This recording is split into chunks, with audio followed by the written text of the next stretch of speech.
그때 세존께서 밥 때가 되자 가사를 수하시고 바리떼를 드시고 사이성으로 들어가시어 그 성 안에서 밥을 비실 적에 차례로 빌어 빌기를 마치시고는 계시던 곳으로 돌아오셔서 진지를 잡수시고 나서 가사와 바리떼를 거두시고 발을 씻으시고 자리를 펴고 앉으셨다. 요까지 하면 오늘 다 될는지 모르겠습니다. 그걸 이제 아시고, 여기 이제 앞에는 부처님이 1250명 대중과 더불어 같이 항상 계셨다라고 하는 그런 말씀으로서 맺고, 여기에 이제 다 알아버리면은 오늘 그때 이제 밥때가 되어서 하는 이 얘기를 할 필요가 사실은 없습니다. 여러분들 다 아침 잡수셨는데 한 12시가 넘으니까 배가 조금씩 고파지지요. 그러니까 우리는 하루에 3끼를 먹어야 되지만은 부처님 당시에 부처님과 제자들은 하루에 한 때만을 잡섰습니다. 그래서 부처님 잡수는 때는 9시쯤 나가셔서 걸식을 해서 기원정사로 돌아오시면은 약 10시쯤 된답니다. 10시나 10시 반쯤. 그러니까 우리가 사시라고 하는 게 바로 요 때가 됩니다. 그래서 사시에 부처님에게 공양을 올리는 하나 법식을 행하게 되는 그런 도리고, 우리 스님네들은 부처님보다 약 1시간 정도 뒤에 나가서 돌아오니까 우리 스님네들은 11시부터서 12시까지의 이제 그 점심 식사가 됩니다. 그때도 스님네들은 점심 한 때만 잡수셨던 것이지요. 그런데 우리는 한 때를 먹건 두 때를 먹건 세 때를 먹건 자꾸 먹어야만이 되는데, 문제는 부처님께서는 안 잡수셔도 되는데 밥을 잡수시게 된 얘기부터 여기가 이제 시작이 되겠습니다. 그래서 이 대목을 두고서 전혀 여러분들은 봐서는 모르겠지만은 이 대목 안에 그 숨은 근본 뜻이 다 들어 있습니다. 여기에 먼저 밥이라고 하니까 우리는 꼭 먹어야 되는 그런 것으로 돼 있어서, 그러나 누구든지 다 먹는 것으로 생각을 하겠지만은 우리가 잘 못 보는 소위 귀신들이 있지요. 귀신들은 먹는 방법이 몸으로 부딪히면은 그 배가 부르고 마음이 흡족해진답니다. 경전에. 그리고 우리 사람들은 모양 있는 것을 칼로 가지고 끊어 먹든지 입으로 끊어 먹든지 해서 우리 중생들은 그렇게 먹어요.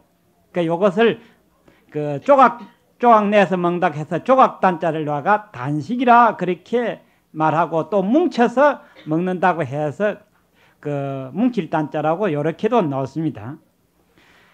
그러나 그러면 여기서 나오는 부처님은 어떤 밥을 잡수시냐 하면은 우리가 이해하기 어려운 소위 선정에서 항상 계시기 때문에 삼매식이라고 그렇게 말합니다. 선정 삼매 속에서 항상 계시기 때문에 우리 귀신이 먹는 밥이라든지 먹는 방법이라든지 우리 범부 중생이 먹는 그러한 방법과는 전혀 다른 선열식으로서 참선 삼매 속에 들어있기 때문에 그 삼매 속에서 영원히 항상 계시기 때문에 사실상 밥을 안 잡수도 참선하는 선열의 그 낙으로 영원히 부처님은 안 잡수도 됩니다. 그런데 부처님이 바루떼를 들고 가사를 입고 사이성으로 나가셔서 차례로 밥을 비시고 돌아오셔서 잡숫다고 하니까 이게 보통 큰 낭패가 아니다 그 말이야. 뭐가 큰 낭패냐? 여러분들 이 개중에 육신은 혹시 불편해서 마음대로 쓰지 못하고, 또 혹시 불구자가 있는 분들이 혹시 있습니까? 없지요. 우리는 흔히들 육신이 불편하고 어디가 갖추지 못하면은 이것을 갖다 병신이라고 그렇게 말합니다. 그러나 사실상은 육신이 병신된 것을 병신이라고 생각하면은 그는 참으로 병신이고, 아무리 육신은 불편하고 아무리 못 갖췄다 해도 그 사람들은 다 자기가 병신이라고 생각은 안 합니다. 육체는 단지 남과 같지 못해서 병신이라고는 할는지 몰라도, 그러니 누구든지 병신이 아니라면은 장부다 이 말이죠. 그러니 일체 범부들이나 중생들이 다 자기는 다 장부야. 마음은 장부라고 생각하고 마음은 나도 하나도 다른 사람에게 뒤질 것이 없다라고 생각을 하면서 행동은 장부행을 안 해. 하는 짓은 소인배짓만 하고 하는 짓은 못난 짓만 골라가면서 하니까 이게 큰 낭패가 난 거예요 이제. 그래서 부처님은 말할 것도 없는 대장부인데, 장부 중에 대장부인데 어찌 범부 중생과 같이 그 말이야, 같이 때가 되면은 바루대를 들고 또 가사를 챙겨 입으시고 그 집집마다 가서 바루를 빌어오니 이 영락없는 쫄장부 짓을 하고 있다 그 말이야. 이것을 두고서 옛 조사스님네들이 다 이게 주석을 붙이기를, 어째 부처님이 그렇게도 못난 짓만 하느냐라고 그렇게도 말씀을 하셨어. 그리고 우리 범부들과 같이 한다고 또 본분, 근본, 이치를 말할 것 같으면은 부처님이 평지풍파를 일으킨 것이다. 왜 평지풍파를 일으켰느냐? 낱낱 범부 중생들이 누구한테 물어봐도 다 자기는 잘났다고 하는 그 생각은 다 있어. 그런데 다 잘났는데 누가 당신, 이렇게 석가 당신만 갖지 못할 자가 누가 있어서 그 중생을 교화하러 나간다고 그런 택도 없는 소리를 하느냐? 무시를 해도 보통 무시한 것이 아니고 사람을 씹어봐도 보통 그렇게 잘못 볼 수가 어디 있느냐? 그래 이것은 엄연히 본분사에서 보고 근본에서 보고 이치에서 볼 때는 부처님 스스로가 제일 먼저 평지풍파를 일으킨 것이다. 자, 이 말을 들었을 때 여러분들 과연 내는 다 그래도 똑똑하고 잘났는데 부처님 없어도 내 알 거는 다 알아. 들은 거 다 들었으니까 부처님 없어도 나도 부처님과 같이 나도 수행해서 내 스스로 도를 닦아서 성불하면 된다라고 하는 이 생각을 먹어야만이 진실이 자기 혼자 생각했던 마음과 같이 그게 명실공히 장부가 되는 것인데, 마음은 장부심을 품으면서도 하는 행동은 지질이 못난 짓만 하고 있으니 이게 참으로 한심하기 짝이 없는 것이 되는 겁니다. 그러니까 여러분들 이 점을 깊이 생각을 해서 다 개개장부라고 잘났다고 생각했거든 절대로 나쁜 행동, 시원찮은 행동, 못난 짓은 제발 하지 말아라 그 말이에요. 그것이 바로 범부가 되는 동기가 되는 겁니다. 그러니까 우리 중생의 업이 태산 같고 아무리 중하다고 하더라도 현재 이 시간에 아참 내가 이래서는 안 되겠다 하고서 털고 일어서면은 그까짓 업 그거는 아무것도 없어지는 겁니다. 그러니까 여러분들이 업이 중하다 그러면 자꾸 생각만 하지 그 업을 걷어차고 떨쳐버릴 생각을 내지를 않으니까 영원히 중생은 중생일 수밖에 없다라고 그렇게 되어 있습니다. 그러니까 여러분들 지난 업을 자꾸 생각을 할 필요가 없이 그것을 무시하라는 소리가 아니고 한 생각 발심을 해서 장부심을 발휘할 것 같으면은 그까짓 업은 해가 뜨면은 이슬 녹아지듯이 지절로 없어지게 마련이다. 그러니 이 개개의 장부 입장에서 보면은 부처님이 교화의 길로 나선 것은 천부당 만부당하다라고 그렇게 여기에 표현이 되는 겁니다. 자, 여러분들 여기에 한번 발심을 해야 돼요. 내가 만날 이러고만 있을 수는 없다.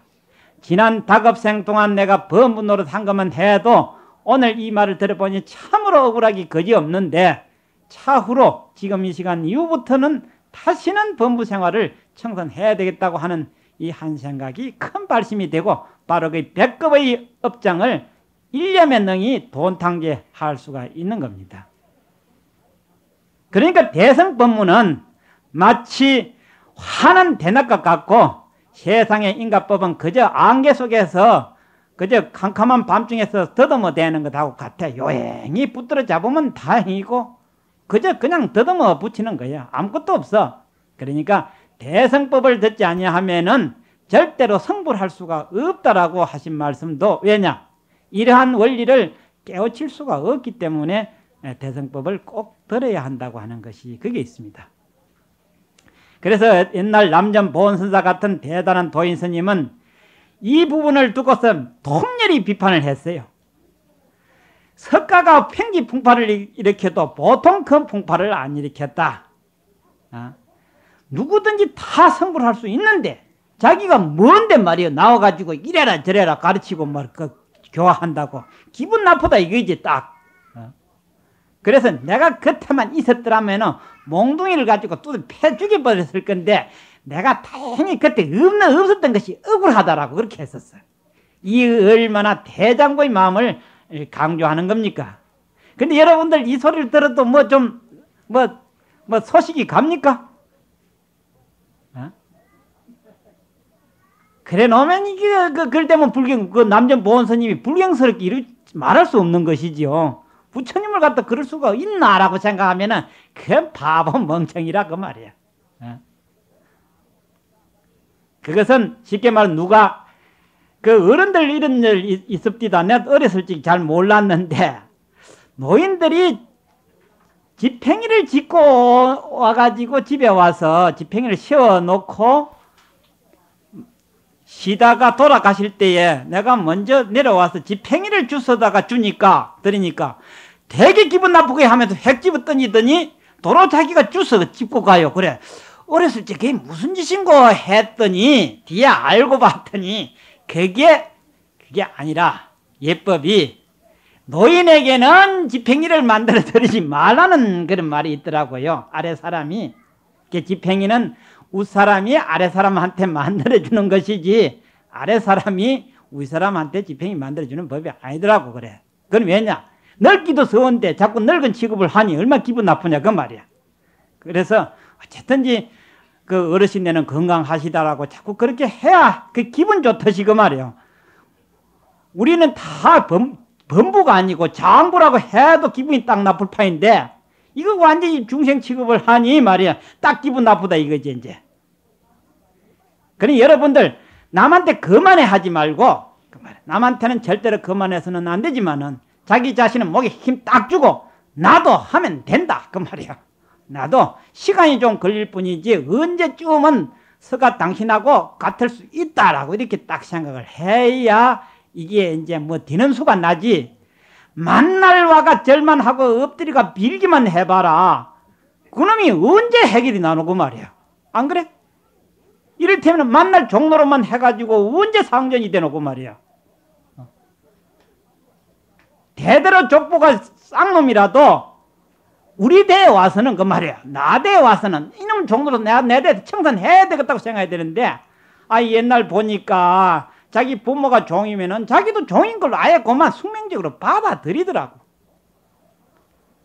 우리는 절대로 그래서는 안 된다 그 말이야. 바로 부처님이 우리에게 일깨워 주려고 하는 것이 바로 무엇이냐? 부처님이 성불 하신 제일 첫마디에 하신 말씀이 있어.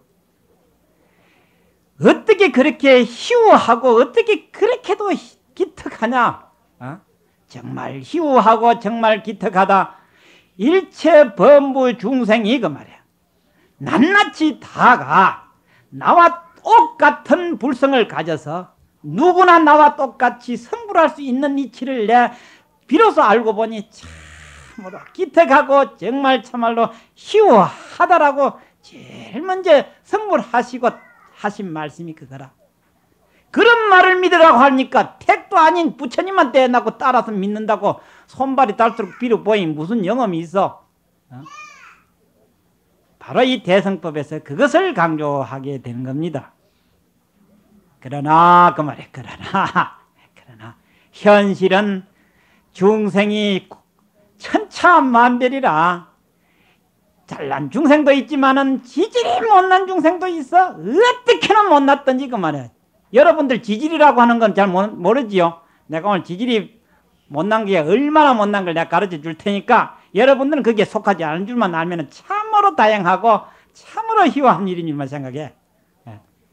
옛날 춘추 전국시대에 지질이 소라고 하는 사람이 남자가 하나 있었는데 춘추 전국시대는 한 200년 동안에 전쟁이 끝날 날이 없었습니다.